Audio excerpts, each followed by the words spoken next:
Corona की विपत्ति है वो अभी फ़िलहाल अपने पीक की तरफ बढ़ रही है। और जैसा कि हम जानते हैं कि खाली ये हमारे एक शहर की दिक्कत नहीं है, ये पूरे प्रदेश की दिक्कत है, पूरे देश की दिक्कत है।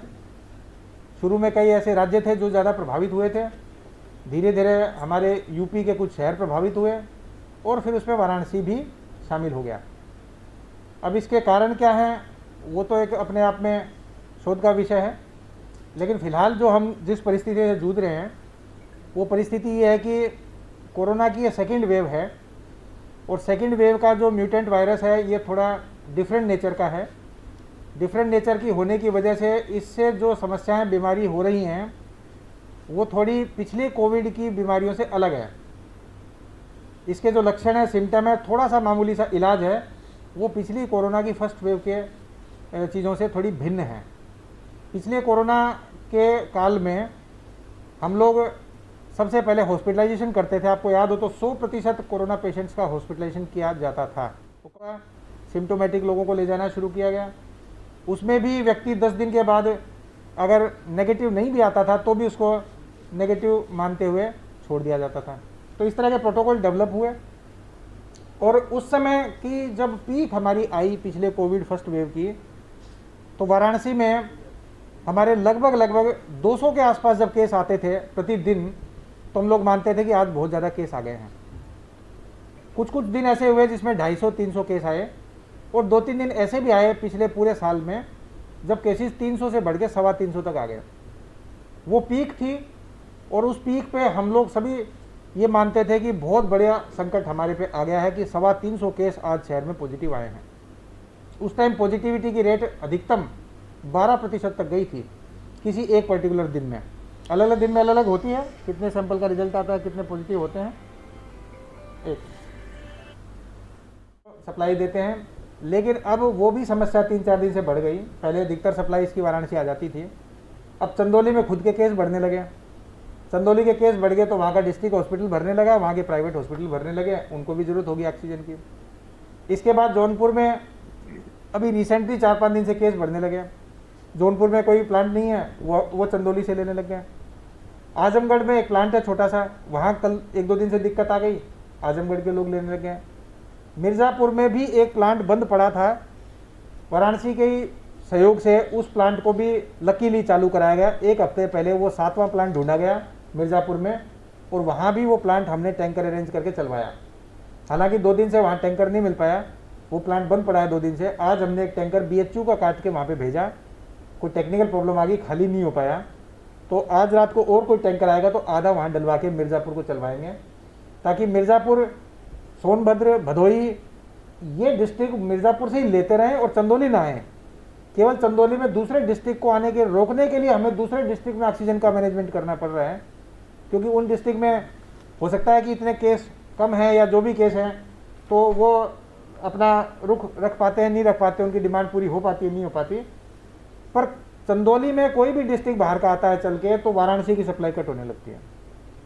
अब चंदौली में सारे मिला के 3250 सिलेंडर पर डे बनाने की कैपेसिटी थी, उसमें थोड़ा और मेहनत की गई। कोई प्लांट 18 घंटे चलते थे, उनको 24 घंटे चलवाया और कुछ और मेहनत करके किसी तरह उसको अब हम 3800 सिलेंडर पर डे पे ले आए हैं। 3800 सिलेंडर पर डे लगभग वो बनाते हैं। अब उसमें दूसरे डिस्ट्रिक्ट जिस भी दिन 500-400 सिलेंडर ले गए तो हमारे सप्लाई पे असर पड़ता है और हमारी सप्लाई से हमारे अलग अलग हॉस्पिटलों पे असर पड़ता है। जिस भी दिन कोई प्लांट में ऑक्सीजन पीछे से नहीं आई, कुछ भी घंटे के लिए बंद हो गया, तो 1 घंटे में मान लो 3800 सिलेंडर निकलते हैं 24 घंटे में तो 1 घंटे में 150 सिलेंडर निकलते हैं। 2-3 घंटे भी हमारे 2-3 प्लांट या एक प्लांट बंद हो गया और किसी दिन भी 300-400 सिलेंडर नहीं बन पाए तो उसका असर आ गया हमारे ऊपर। कोई भी असर आता तो उसी दिन तक सीमित नहीं रहता, फिर वो रोटेशन में लगातार चलता रहता है, क्योंकि मेरी क्राइसिस आ गई तो उससे मैंने भर ली, उसकी आ गई तो उससे भर ली, उस हॉस्पिटल में कमी आ गई तो किसी का काट के हमने 20 सिलेंडर उसको दे दिए, तो उसकी सुबह तक आ गई तो उसके काट के किसी और को दे रहे हैं। ये मैनेजमेंट हम लोग पिछले 4-5 दिन से दिन रात पूरी रात कर रहे हैं, पूरी रात, कि उस हॉस्पिटल में पहुँचाओ, उस हॉस्पिटल में पहुँचाओ, उसमें पहुँचाओ, उसमें पहुँचाओ। तो अब डायनेमिक्स पहले ऐसी थी कि हमारी रिक्वायरमेंट कम थी, हमारे केस धीरे धीरे बढ़ रहे थे, हमारा हॉस्पिटलाइजेशन कम था। हमने 600-700 जब हमारे एडमिट हो गए थे लोग तो हमने सोचा था कि पीक आ गया है, लगभग बस इतने ही हॉस्पिटलाइजेशन रहेंगे। 600-700 से ज़्यादा होने लगे तो हमने बेड बढ़ा के 800-900 किए। प्राइवेट हॉस्पिटल हमने शुरू में 6 लास्ट ईयर जोड़ रखे थे, वो 6 दोबारा चालू किए। फिर हमने 6 से बढ़ा के 10 किए, 10 से बढ़ा के 12 किए।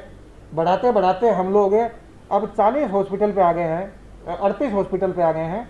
38 हॉस्पिटल हमने प्राइवेट इंगेज कर लिए और 7 हमारे 6 हॉस्पिटल हमारे सरकारी बड़े चल ही रहे थे पहले से। डिफरेंट नेचर के थे। जो पीक केसेज आते थे हमारे, एक दिन में 300 से ज़्यादा बहुत कभी कभी आए, और उसमें हॉस्पिटलाइजेशन हम लोग कराते थे सिम्टोमेटिक लोगों का। तो कभी भी बीएचयू में जो हाईएस्ट हमारी फैसिलिटी थी हॉस्पिटलाइजेशन की, कभी भी वो फिगर 150 से ऊपर नहीं गई। 150 से ऊपर वहाँ कभी भी हॉस्पिटलाइजेशन पर डे नहीं हुआ। इसके साथ हमारे बाकी फैसिलिटी भी थी। आपको याद होगा कि L1 फैसिलिटी भी हम उस समय चलाते थे। दीनदयाल हमारा अस्पताल था, हमारा जो ESI था वो बड़ा 60 बेड का हॉस्पिटल चलता था। DLW 90 बेड का हॉस्पिटल चलता था। राजकीय आयुर्वेदिक कॉलेज है, वहाँ हमने 100 बेड का हॉस्पिटल बना रखा था। 4 बड़े हॉस्पिटल हम लोग गवर्नमेंट में संचालित करते थे। BHU में इसके अलावा फैसिलिटी थी। हेरिटेज में हमने पूरी मेडिकल कॉलेज को एक्वायर कर रखा था। सारे गवर्नमेंट की फैसिलिटी मिला के, और 6 हमने प्राइवेट हॉस्पिटल्स भी इंगेज कर रखे थे। ये सारे मिला के हमारा हॉस्पिटलाइजेशन रेयरली 300-400 से ऊपर कभी नहीं गया। 300, 350, बस ये एक एवरेज मैक्सिमम टाइप की फिगर रहती थी। और थोड़ा कंट्रोल में जब कोरोना आ गया था तो हमारा हॉस्पिटलाइजेशन 200-250 पर डे हुआ करता था। और उस समय अधिकतर जो बेड यूज़ हुआ करते थे वो नॉन ऑक्सीजन बेड यूज़ हुआ करते थे। उसमें ऑक्सीजन की ज़रूरत नहीं पड़ती थी। पेशेंट अपना ट्रीटमेंट लेता था, ठीक हो जाता था और चला जाता था। 10-15% केस में ही ऑक्सीजन की ज़रूरत पड़ती थी, जिसको हम ऑक्सीजन लगाते थे। और उसमें भी केवल 5-1% लोग होते थे जिसको HFNC या वेंटिलेटर या ICU की ज़रूरत पड़ती थी। ICU भी उस समय बढ़ाए गए थे, HFNC भी बढ़ाई गई थी, कई चीज़ें बढ़ाई गई थी। उस बार में और इस बार में 2 मेन फ़र्क हैं। एक तो जो केसेस हैं वो बहुत मल्टीपल फोल्ड आ गए, जो पर डे हमारे आते हैं। वर्तमान में हमारे 2000 से 2200 केस पर डे आ रहे हैं। पिछले एक हफ्ते की एवरेज हमारी 2000 है और वो 1800 से लेकर 2200 वेरी करती है। पॉजिटिविटी रेट जो है, जो पहले 12% पीक होती थी और 6-7% एवरेज होती थी महीने में, वो रेट हमारी आज की तारीख में 33-34% हो गई है।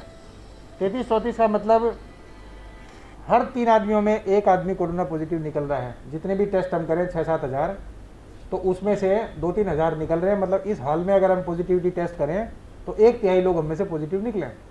इस तरह का है। टेस्ट कराने वाले लोगों की बात कर रहा हूँ, जनरल बैठे हुए बात नहीं है। पॉजिटिविटी रेट बढ़ गई, पर डे केस बढ़ गए। सबसे बड़ी जो दिक्कत आई वो ये हुई कि जो पेशेंट्स को मेडिकल ट्रीटमेंट चाहिए उसमें ऑक्सीजन की रिक्वायरमेंट बढ़ गई। ऑक्सीजन लेने वाले पेशेंट 99% हो गए, जो पहले 10-1% हुआ करते थे। अब जो कोरोना का सेकंड वेव है उसमें नॉन ऑक्सीजन बेड की रिक्वायरमेंट 0 के बराबर है, 0।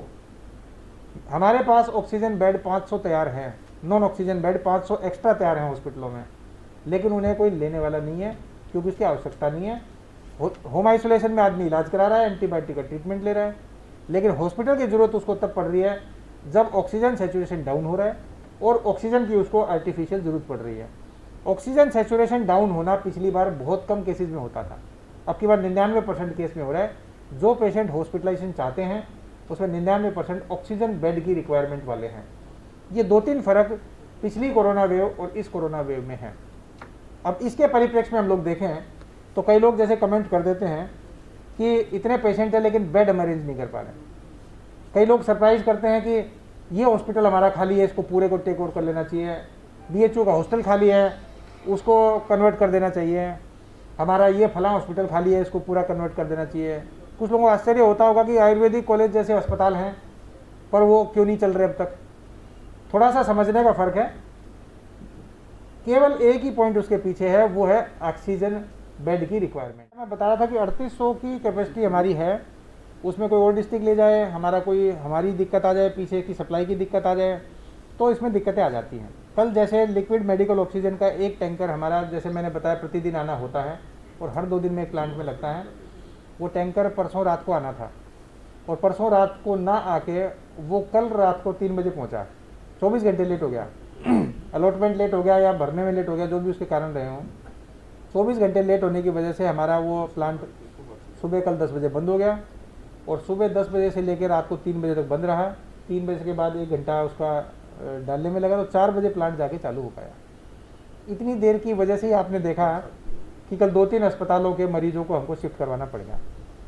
तो ये क्राइसिस है और क्राइसिस की सिचुएशन में हम लोगों ने इस तरह रिस्पॉन्ड किया। बट ये व्यवस्था मैं जनरल समझा रहा हूँ आपको कि कई लोग समझते हैं कि ऑक्सीजन का मैनेजमेंट नहीं हो पा रहा, कई लोग समझते हैं हॉस्पिटल का मैनेजमेंट नहीं है, कई लोग समझते हैं सिलेंडर का मैनेजमेंट नहीं है। अब सिलेंडर की डायनामिक्स भी ये है कि 3800 सिलेंडर जब हमारे आते हैं शहर में तो अभी हमारे 1600 बेड पे पेशेंट ऑलरेडी अस्पतालों में हैं। 1600 एक अखबार में गलत फिगर कल परसों छप गई थी।